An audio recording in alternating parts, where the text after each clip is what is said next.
अब तुम्हारे एक बार रपेद नाई देखो अब अच्छे लगे।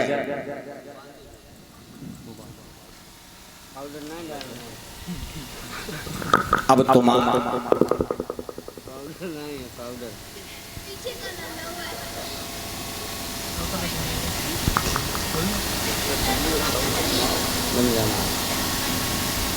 महाराज मेरे का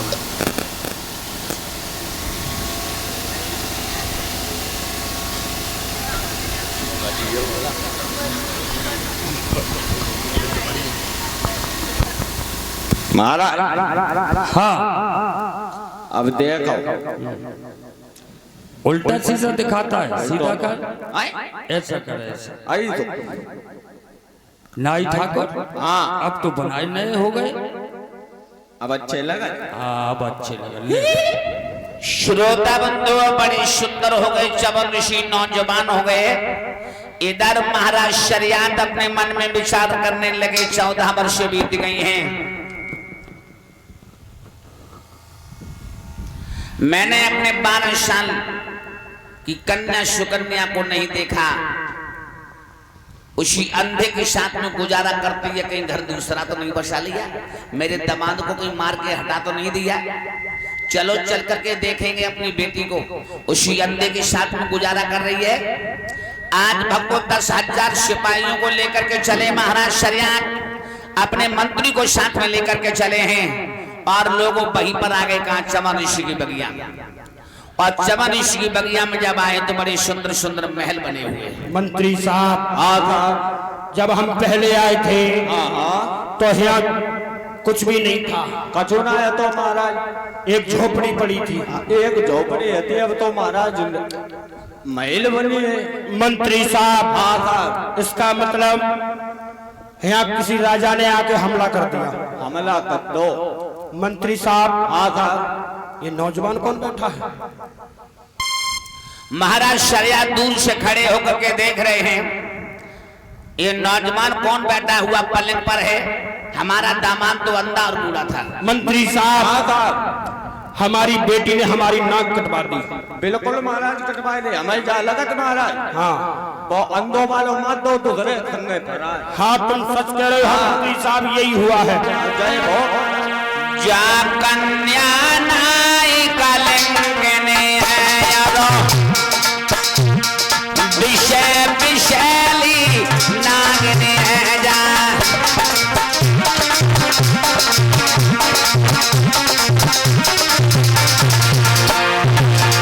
घर जन्मी आई के डायने है, सबा फिर जा भाई का सायने है घर।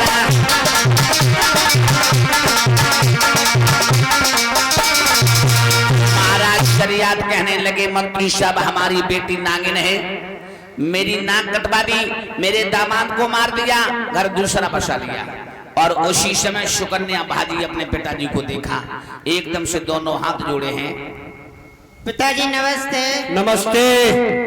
एक बात बताओ तुम हमें। बोलिए पिताजी। हम जब तुम्हें छोड़ के गए थे हाँ पिताजी।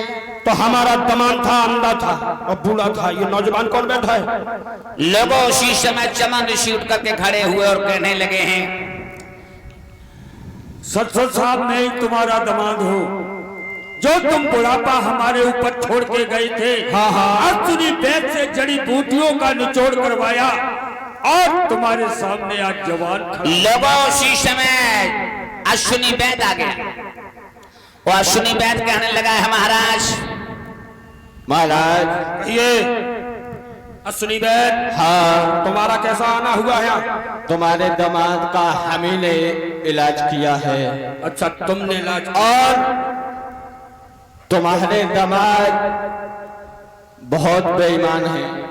क्यों? क्या बात हो गई? तुम्हारा क्या ले लिया? इन्होंने हमें फीस नहीं दी। तुम्हारी फीस नहीं दी? हाँ। अरे तुम्हारी फीस कितनी हुई? हम देंगे तुम्हारी फीस। हमारे फीस हाँ महाराज हाँ हमें देवता लोग यज्ञ में भाग नहीं देते हैं। भाग नहीं देते हैं तुम्हें? हाँ अश्विनी वैद्य हाँ यज्ञ में भाग हम तुम्हें देंगे। ठीक है महाराज। लोगों उसी समय महाराज शरियात कहने लगे, चिंता मत करो अश्विनी कुमार जी, अब मैं तुम्हें यज्ञ में भाग दिलवाएंगे। उसी समय महाराज शरियात ने और चमन ऋषि ने एक बड़ा भारी अनुष्ठान रचाया। अश्विनी वैद को यज्ञ में बैठा दिया, सभी देवताओं को बुलाया, निमंत्रण दिया है। देवता का राजा इंद्र आया। लोगों उसी समय श्वा श्वा की धुन होने लगी। ओम स्वान देव सवित्र देवतानि पराशोभ यद्भद्रं कन्यासोभ हिरण्य गर्भा समृत्ताग्रे भूतस्य जाता पत्रे काशी सदाधार पृथ्वी धाम ते माम। शर्यत चमन ऋषि, कहिए ये यज्ञ पर कौन बैठा है? ये अकबर अश्विनी वैद जी बैठे हैं। अश्विनी वैद बैठा, इसे क्यों यज्ञ में भाग मिला? क्यों? ये अछूत सदा रोगियों से मिलता है। वाह भाई वाह, बारे देवराजेंद्र, इसे अछूत कह रहे हो? तुम्हारे घर में तुम्हारे किसी के दर्द पेट में उठे, अश्विनी वैद नंगे पैर हो जाता है और आपको ठीक करता है, और उसे अछूत कहते हैं। भाषण देने की कोशिश मत करिए चमन ऋषि, अश्विनी कुमार को यज्ञ में भाग नहीं मिलेगा। अश्विनी कुमार को यज्ञ में भाग मिलेगा तो मैं तुम्हें जिंदा नहीं छोड़ूंगा। तुम मुझे मार दो। और सुनो, अछूत किसे कहते हैं? किसे कहते हैं? अश्विनी को अछूत नहीं कह सकते हो तुम देवराजन। सुनो, अछूत किसे कहते हो? अछूत चंद्रमा को कहते हैं जो छूने में नहीं आता है। अछूत बिच्छू को कहते हैं छूने में दर्द होता है।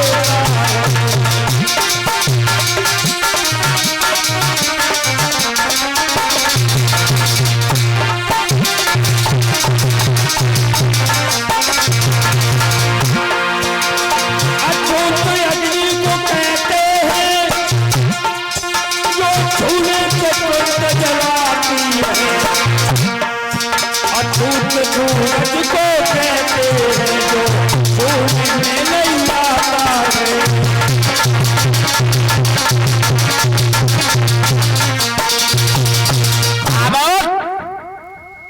हम जिंदा नहीं छोड़ेंगे। उसी समय इंद्र ने तलवार उठा के मारनी चाहिए, लेकिन लोगों पत्थर पड़ गई, ऊपर से नीचे तलवार नहीं आई। तो देवताओं का सरदार झुक गया, हाथ जोड़ करके कहने लगा, चमन ऋषि क्षमा करना, तुम्हारी महिमा अपार है। उसी समय वो देवराज इंद्र वहां से चला गया। अश्विनी कुमार को यज्ञ में भाग मिला है। महाराज शरियात ने अपनी बेटी सुकन्या का विवाह बड़े धूमधाम से चमन ऋषि के साथ में किया है। 7 ब्राह्मणें पड़ती हैं।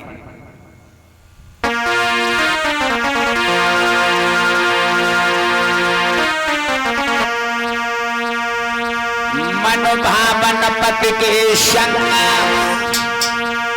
पढ़न लागी, हरे हरे पढ़न लागी भामारिया। मनो भावन पति के संग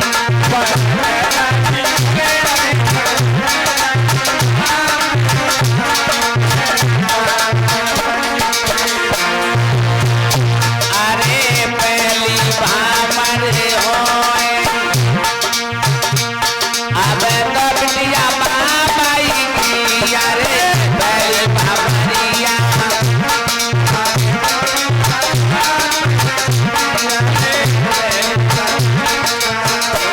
ये पहली भामर बन गया, दूजी पे नंबर आओ। पहली भामर और दूजी भामर पूरी बढ़ गई, तीजी पे नंबर गवाए। अब तो नाड़ो बाबो लाएगी, अरे दूसरी भामरिया हो।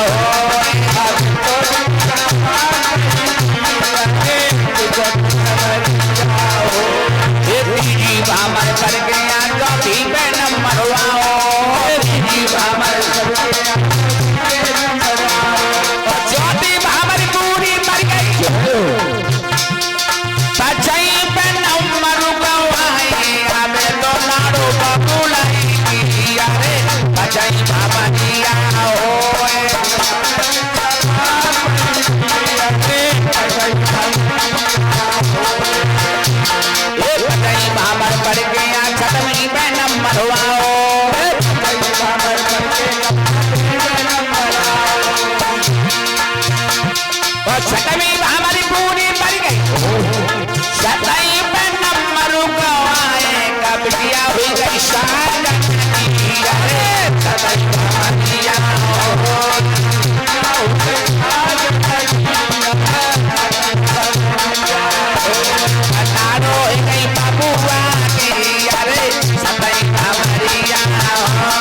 वक्त बड़े धूमधाम के साथ में शरियत ने अपनी बेटी सुकन्या का विवाह चमन ऋषि के साथ में किया है।